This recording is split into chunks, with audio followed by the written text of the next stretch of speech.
Irmãos, vamos abrir o texto sagrado, a palavra de Deus, em Mateus capítulo 8. E nós leremos dos versículos 5 ao versículo 13. Mateus capítulo 8, os versos de 5 a 13. A cura do criado de um centurião.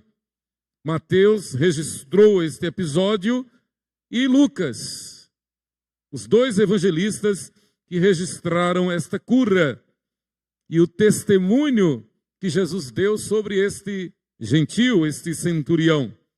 Nós vamos basear em Mateus, capítulo 8, os versos de 5 a 13. Vamos ler juntos, todos a uma voz, assentados mesmo. Tendo Jesus entrado em Cafarnaum, apresentou-se-lhe um centurião, implorando: Senhor, o meu criado jaz em casa, de cama, paralítico, sofrendo horrivelmente. Jesus lhe disse: Eu irei curá-lo. Mas o centurião respondeu: Senhor, não sou digno de que entres em minha casa, mas apenas manda com uma palavra, e o meu rapaz será curado. Pois também eu sou homem sujeito à autoridade. Tenho soldados às minhas ordens, e digo a este: vai, e ele vai, e a outro: vem, e ele vem, e ao meu servo: faze isto, e ele o faz. Ouvindo isto, admirou-se Jesus e disse aos que o seguiam: em verdade vos afirmo que nem mesmo em Israel achei fé como esta. Digo-vos que muitos virão do Oriente e do Ocidente e tomarão lugares à mesa com Abraão, Isaque e Jacó no reino dos céus, ao passo que os filhos do reino serão lançados para fora, nas trevas. Ali haverá choro e ranger de dentes. Então disse Jesus ao centurião: vai-te e seja feito conforme a tua fé. E naquela mesma hora o servo foi curado. E naquela mesma hora o servo foi curado. Jesus, na sua autoridade, ele diz que aquele que duvida não tem parte com ele. Que sentença pesada. Aquele que duvida é incrédulo. E naturalmente nós somos lembrados pelo Espírito Santo da passagem que diz que sem fé é impossível agradar a Deus. Nós lemos no início, na epístola de Tiago, que aquele homem, aquele crente que pede duvidando, nem espere receber de Deus alguma coisa. O crente que pede duvidando, Tiago é bem didático, Tiago é pedagógico, é de uma precisão cirúrgica. Tiago, ele é o irmão de Jesus Cristo, ele que escreveu, filho de Maria e José, ele que escreveu esta epístola. Ele diz: aquele que pede duvidando é semelhante à onda do mar, impelida e agitada pelo vento. Ou como a gente diz aqui em Sergipe, Maria vai com as outras. Não tem firmeza, não sabe o que quer, não sabe para onde vai. Susana Wesley, que ficou viúva aos 40 anos, a gente já sabe dessa história, com 19 filhos para criar, ela, movida pelo Espírito Santo, reservava 2 horas por dia, trancava-se no seu quarto, sem a presença de nenhum dos 19 filhos, e olha que eram adolescentes, crianças, mas ela se trancava sozinha, a sós com Deus, para orar.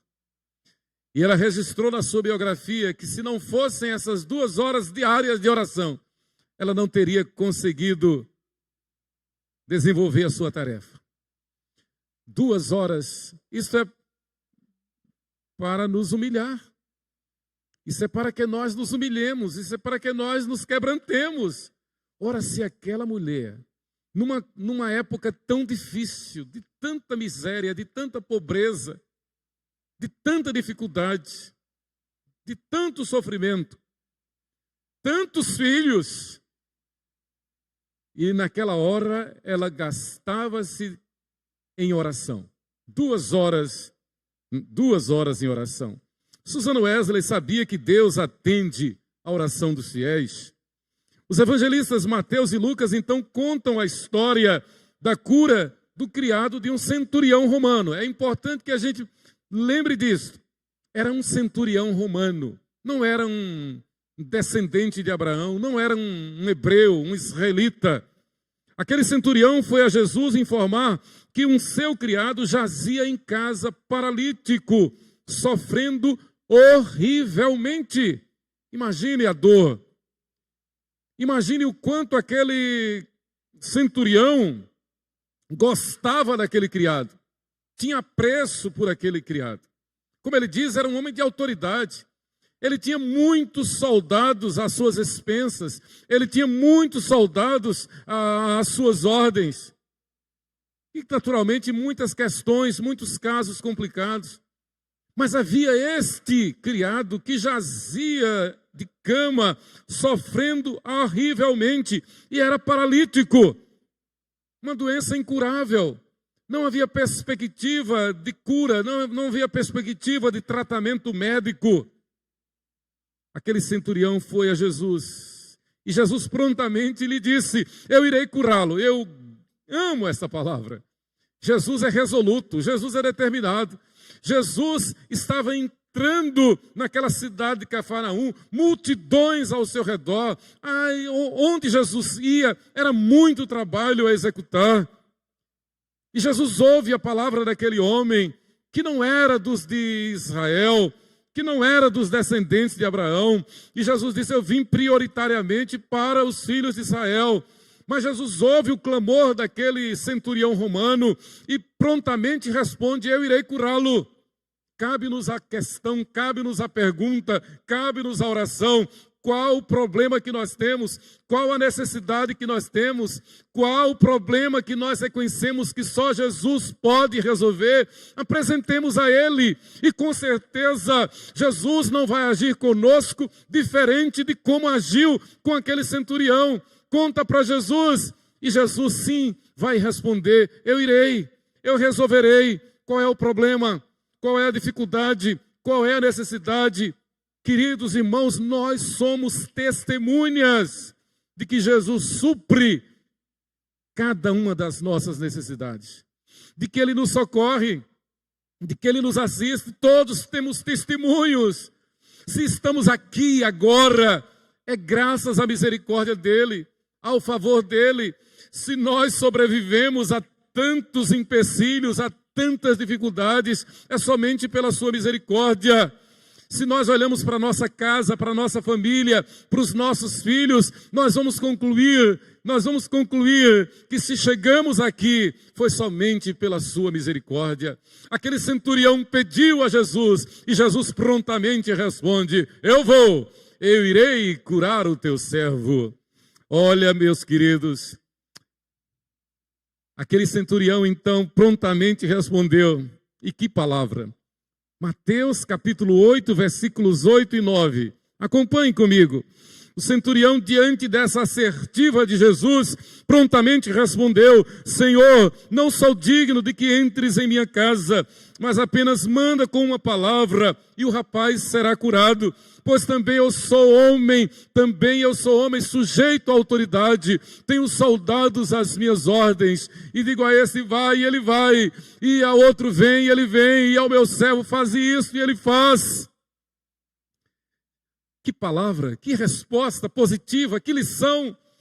Ele não foi criado em Israel, ele não conhecia os cânones de Israel. Comparando com hoje, é como alguém que não conhecia nada da igreja, não conhecia nada de escola dominical, não conhecia nada de Bíblia, mas ele viu que aquele homem era Deus conosco. Ele entendeu que aquele homem era o Cristo, era o Messias. Ele entendeu, claro, o Espírito Santo revela que sobre aquele homem estava todo o poder de Deus.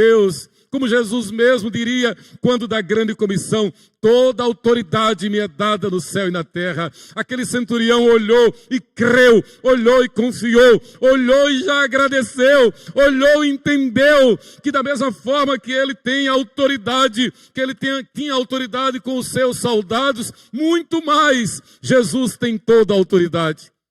Ele concluiu, olha, se eu posso dizer a este vai, ele vai, a esse vem, ele vem, a esse faz isto, ele faz, quanto mais o Senhor. Ele vai dizer, basta uma palavra tua, Senhor.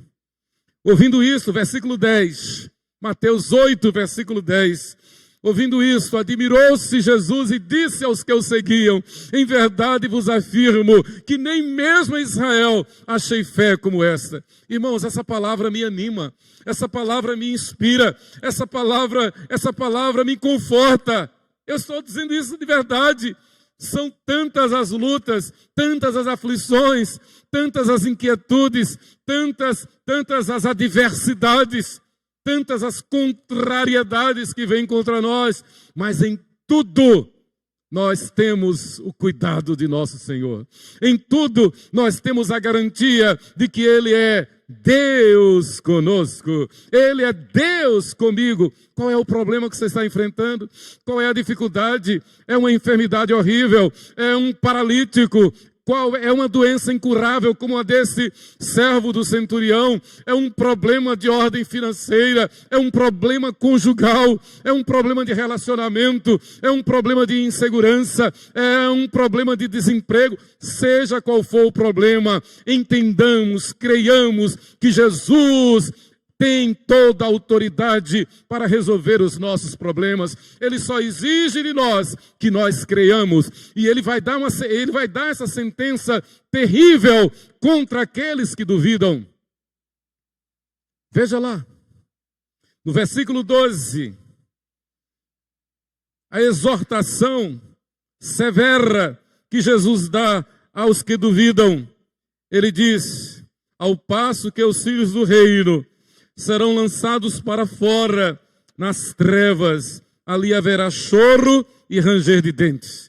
O que Jesus está dizendo aqui no versículo 12, é que diferentemente daquele gentio que creu, aqueles que são de Israel, ou trazendo para o contexto, aqueles que são da igreja e não creem, aqueles que são da igreja e não creem, aqueles que têm a Bíblia e não creem, aqueles que dizem que o conhecem e não creem, a sentença é, serão lançados para fora, nas trevas, ali haverá choro e ranger de dentes. Deus tenha misericórdia. Que nós sejamos instrumentos para animar os nossos irmãos a terem fé.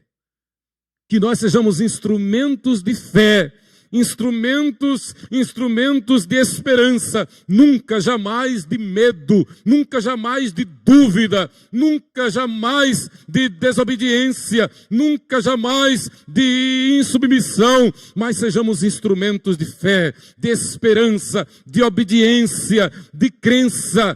E o que é fé? A certeza de coisas que se esperam, a convicção de fatos que se não veem. O homem estava paralítico, sofrendo horrivelmente. O servo daquele centurião. Mas ele chega para Jesus e diz, Senhor, nem precisa o Senhor ir lá. Nem precisa que o Senhor vá lá. Basta que o Senhor dê uma ordem e o meu servo será curado. E a Bíblia diz que na mesma hora aquele servo foi curado. Então Jesus faz essa severa advertência contra aqueles que dizem conhecê-lo, que fazem parte da família da fé, filhos de Abraão, membros da igreja, e contudo não exercem o dom da fé. Jesus reitera a sua advertência em tom de condenação a esses que o conhecem, que conhecem a sua palavra, contudo não exercitam o dom da fé, dizendo que muitos tomarão o lugar dos que se dizem filhos de Abraão ou crentes, mas não são. Justamente pelo fato de não agirem com fé, de não darem prova de fé. Irmãos, é terrível dizer que conhece a palavra de Deus, dizer que conhece a Deus e, no entanto, duvidar. Quem incute na mente do crente a ideia de dúvida é aquele que é o pai da mentira. É aquele que é o enganador. O nome diabolos, no grego, significa aquele que se transveste, aquele que se disfarça, aquele que engana. E para enganar, ele chega até a citar a Bíblia. Lembra quando Jesus foi orar lá no deserto? e sofreu a tentação do inimigo, o inimigo chegou citando a Bíblia. Veja que erro, veja que desobediência. Conhecer a Bíblia e se deixar levar pelo maligno. Conhecer a Bíblia e não viver pela fé. Se nós conhecemos a Deus, se nós conhecemos a palavra de Deus, nós temos toda a condição, nós temos toda a autoridade para crer e não duvidar. Jesus assevera: digo-vos que muitos virão do Oriente e do Ocidente e tomarão lugares à mesa com Abraão, Isaque e Jacó no reino dos céus. Repito, ao passo que os filhos do reino, aqueles que são descendentes de Abraão, trazendo para o contexto de hoje, aqueles que são da igreja, serão lançados para fora nas trevas, ali haverá choro e ranger de dentes. Quem são estes? Aqueles que, diferentemente do centurião romano, não creem. Aqueles que, diferentemente do centurião romano, duvidam. Por que duvidar? Nós confiamos em Deus. Nós confiamos em Deus. A igreja é dele, a obra é dele, a palavra é dele, a vitória é dele. Ele voltará, ele cumprirá toda a sua palavra. Ele ainda nos diz, olha que pérola, olha que palavra, ele ainda nos diz: passarão os céus e a terra, mas as minhas palavras não passarão. E eu amo também aquela palavra, aquele testemunho do patriarca Josué, quando ele diz: nenhuma promessa falhou, de todas as boas palavras que o Senhor falara à casa de Israel, tudo se cumpriu. Esse não é um privilégio de alguns, não. Esse é o privilégio de todos os que creem. Esse não é um privilégio dessa ou daquela denominação, não. Esse é um privilégio de todos os lavados e redimidos pelo sangue de Jesus. Isso não é teologia da prosperidade, não. Isso é teologia de bíblica. Isso é pura teologia. O Senhor não nos chamou para sermos derrotados. O Senhor não nos chamou para viver na agonia, no opróbrio, na desgraça, na perda, no horror. Não, o Senhor nos chamou, como é que diz na Bíblia? Para sermos mais do que vencedores, por meio daquele que nos amou. Não é por nós, não é pelo nosso querer e realizar, mas é pelo efetuar dele em nós. Então esse centurião chega dando um verdadeiro seminário teológico. Enquanto muitos dos filhos de Abraão e membros da igreja têm uma dificuldade enorme em exercitar a fé, muitas vezes agindo mesmo com dúvida e incredulidade, Jesus chama a atenção para o fato de muitos, a exemplo desse centurião romano, que nem era da comunidade da fé, não conhecia nada da Torá, o Antigo Testamento. É alguém, no contexto de hoje, alguém que nem conhece a igreja, nunca frequentou a escola dominical, mas chega diante do Senhor e diz: Senhor, sê propício a mim, pecador. Senhor, tem misericórdia. As irmãs da sopa são testemunhas de quantos milagres, quantas maravilhas, quantas curas têm acontecido lá. Quantas mães, quantos familiares que chegam e se quebrantam diante das irmãs pedindo que orem. É alguém que está no centro cirúrgico, é alguém que chegou no pronto-socorro, é alguém que está na UTI, é alguém que está na maior aflição. E as irmãs oram e o Senhor opera. São muitos testemunhos para a glória de Deus, para não falar no testemunho de conversões através desse ministério abençoado da sopa da nossa igreja 12 de agosto. As irmãs estão aí, Deus continue abençoando mais e mais a vocês e a este ministério. Queridos, Deus atende a oração dos fiéis. E eu quero discorrer sobre esse tema em 3 pontos. Primeiro ponto, Deus atende a oração dos fiéis. E os fiéis são os que creem. Os fiéis são os que creem. Aquele que diz que é fiel a Deus, mas não crê, é semelhante à onda do mar. Não tem parte com o Senhor. Jesus diz aqui em Mateus capítulo 8, versículo 12, que esses dizem que lhes são fiéis, mas não creem. Ele os lançará para fora, nas trevas, e ali haverá choro e ranger de dentes. Os fiéis são os que creem. Vejamos que aquele centurião vendo a Jesus, o texto é claro, o texto é didático, tendo Jesus entrado em Cafarnaum, e imagine uma multidão cercando Jesus, aquele centurião que era um homem de autoridade, era um homem cheio de autoridade, ele podia se deixar levar pela vaidade, ele poderia se intimidar pela roda de amigos, pelos políticos, era um político de renomada, mas ele não mede esforços. Ele não considera nada deste mundo mais importante do que a graça de Deus. Ele abre mão de conceitos e preconceitos, ele abre mão de prestígio, ele abre mão do que a sociedade pudesse dizer. Entrando Jesus em Cafarnaum, apresentou-se-lhe um centurião implorando. Eu imagino, certamente, ele se ajoelhou diante de Jesus. Senhor, tem misericórdia. Aquele homem era uma autoridade. Aquele homem era a maior autoridade naquele contexto. O centurião romano, numa cidade de Israel, era a maior autoridade ali. Mas ele não se deixa levar por conceitos ou preconceitos. Quando nós estamos diante de Jesus, nós devemos abrir mão de tudo, inclusive do nosso eu. Quem quiser vir após mim, negue-se a si mesmo. Tome a sua cruz e siga-me. Quando nós estamos diante de Jesus, nós devemos abrir mão de tudo que é nosso, de todo o nosso ego, de todo o nosso humanismo, de toda a nossa humanidade. Aquele centurião corre, apresenta-se e implora a Jesus. O centurião em nenhum momento duvidou. O centurião pensou, este homem é Jesus, ele é o Messias, ele é Deus conosco. Este homem tem poder, este homem tem autoridade, este homem é digno de que eu o honre. Ele se ajoelhou diante de Jesus e honrou Jesus como aquele que tem toda a autoridade. Ele, o centurião romano. Imagine que Roma era quem mandava no mundo.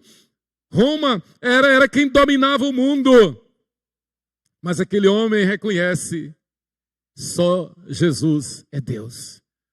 Imagine que qualquer cidadão romano só se ajoelhava diante do imperador.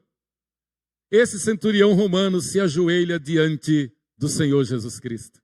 Quantas vezes nós cumprimentamos até com euforia determinadas pessoas, e quantas vezes temos dificuldade de nos ajoelhar diante de Jesus? Quantas vezes, quando a gente está precisando de alguma coisa, a gente pede às pessoas, e muitas vezes, quando vamos orar a Deus, o fazemos cheios de dedos, o fazemos com dificuldade, o fazemos com medo, o fazemos com dúvida. Não duvidemos, nós confiamos em Deus, devemos confiar em Deus. Este homem é digno de que eu honre. Ah, irmãos, como precisamos aprender a orar. Primeiro, aprendendo sobre quem é Jesus.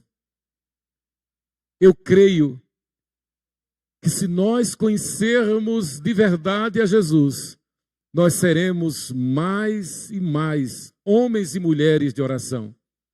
Eu creio que talvez um dos maiores empecilhos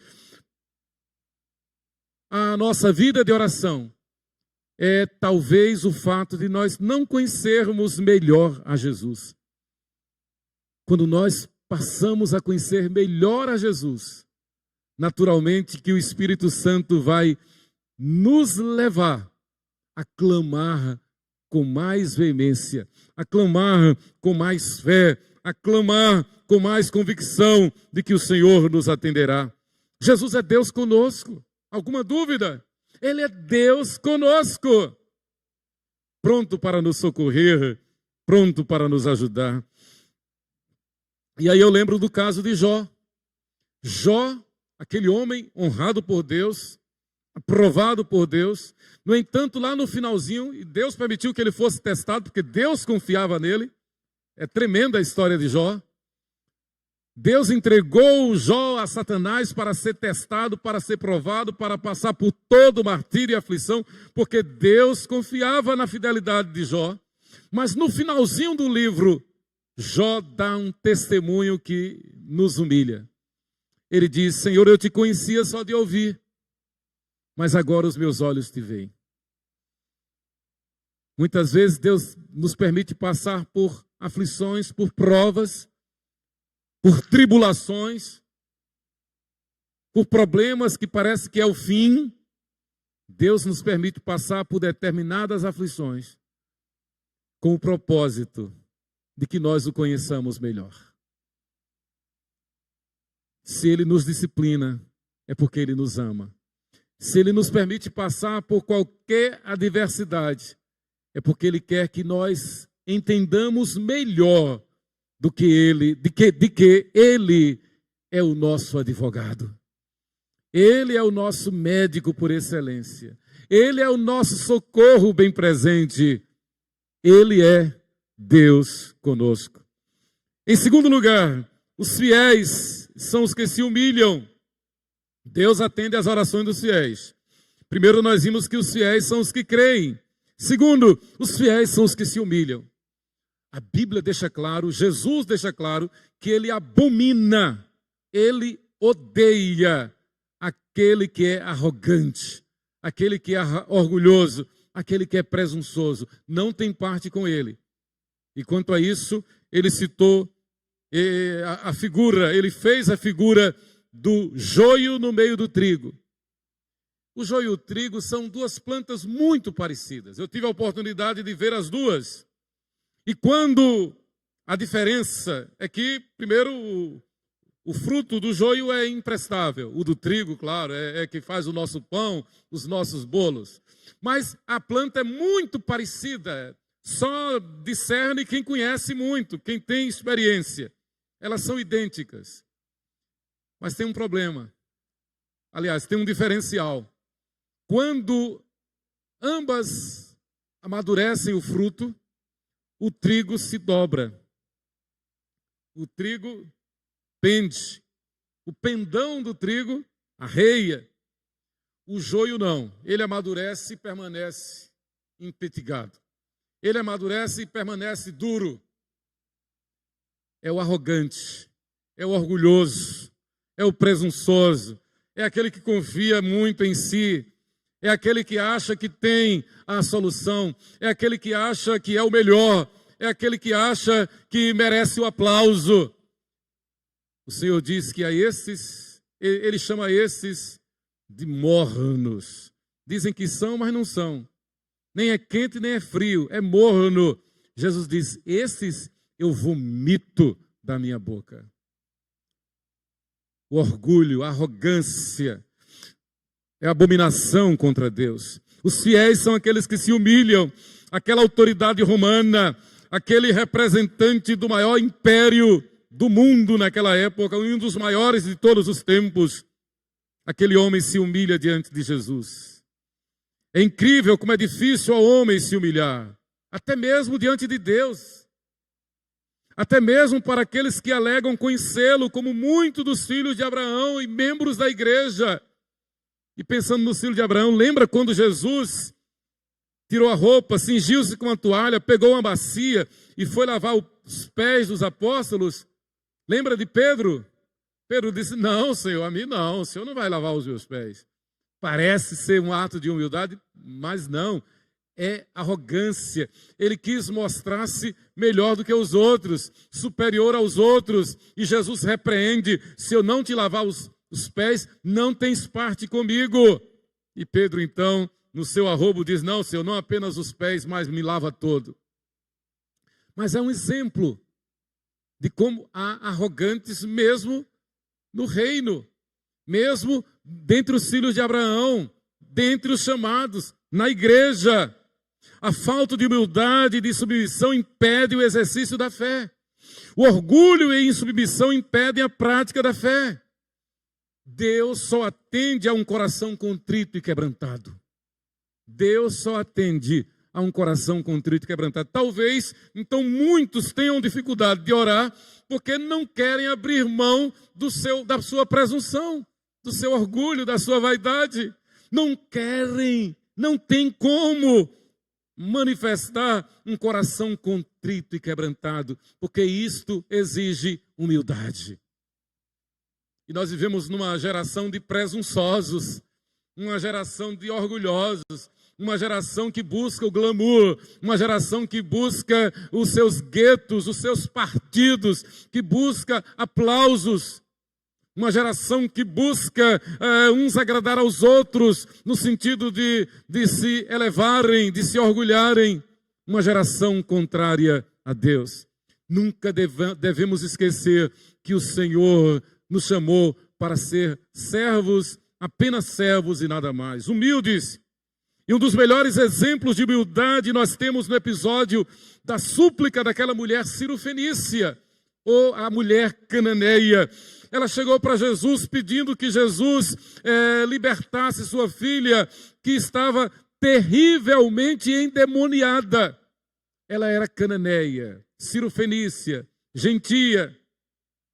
E Jesus prontamente responde ao nível do que eles, os cananeus, os fenícios, fariam contra os judeus. Eles chamavam os judeus de cachorrinhos. Jesus então serve-se dessa expressão vulgar entre aqueles povos. E o que é que Jesus diz? Não é lícito tomar o pão dos filhos e lançá-lo aos cachorrinhos. Que palavra! Mas aquela mulher que deu uma prova de verdadeira humildade, PhD em humildade, se é que pode-se dizer isso. Claro que não. Mas ela demonstrou ser humilde. E ela não se fez de rogada. Ela não se deixou levar por qualquer vaidade, por qualquer autodefesa.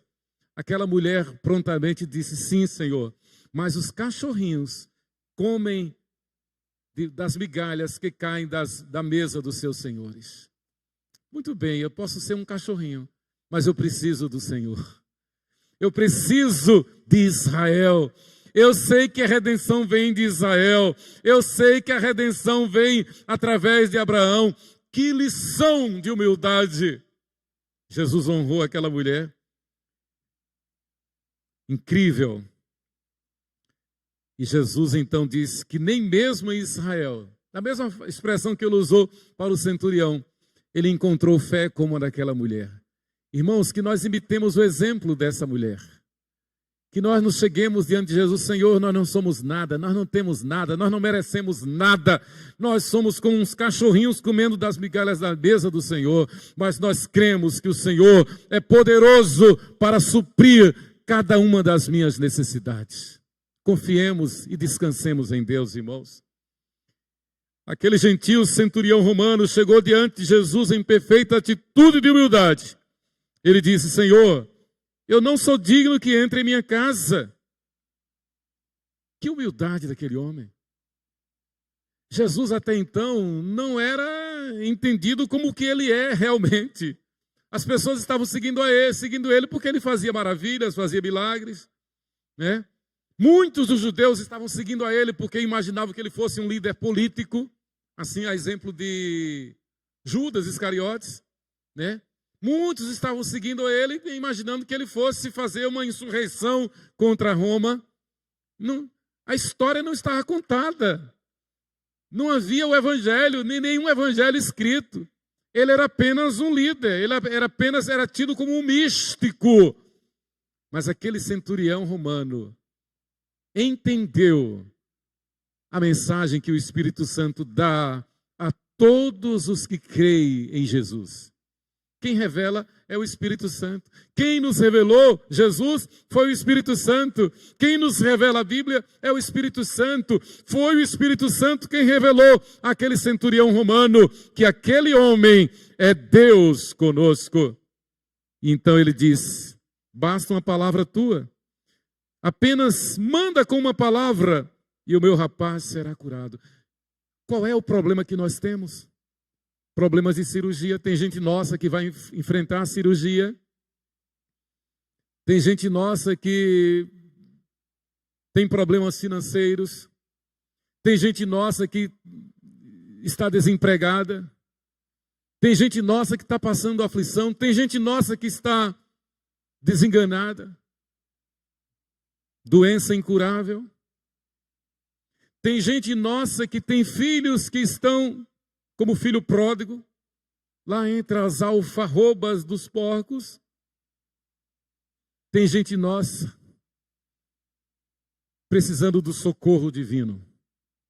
A quem que nós vamos recorrer? Somente aquele que é o autor e consumador da nossa fé.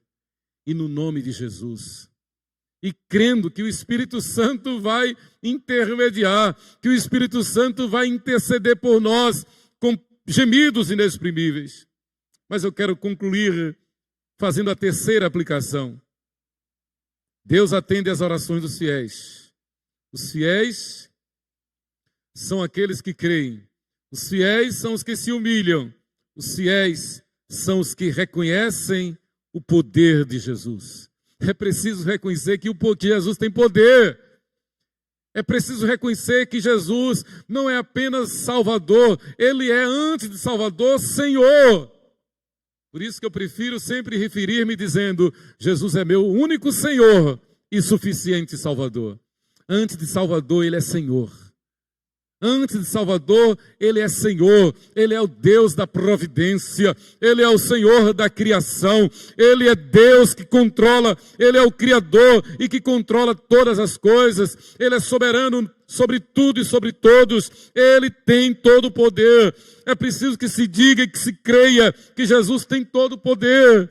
O poder de Jesus é real, o poder de Jesus é para a igreja cumprir a grande comissão, que é para que todos os eleitos conheçam a mensagem da salvação. O poder de Jesus é para que haja libertação, é para que haja conversão, é para que haja cura. O poder de Jesus é para que daqui mesmo nessa caminhada nós vejamos a sua glória. O poder de Jesus é para que nós reconheçamos e entendamos e possamos dizer como Samuel: até aqui nos ajudou o Senhor. O poder de Jesus é para que, como dizemos sempre, quando da celebração da Santa Ceia, possamos dizer: Maranata, vem Senhor Jesus. O poder de Jesus é para que nós entendamos que, a despeito dessa confusão que há no mundo, Ele voltará e nos dará um novo céu e uma nova terra. O poder de Jesus é para que nós entendamos que, da mesma forma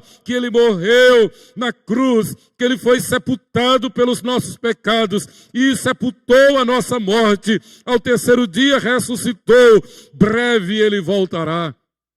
O poder de Jesus é para que todos tenham a oportunidade de reconhecer e crer que só existe salvação graças ao seu sacrifício na cruz do Calvário, à sua morte e à sua ressurreição.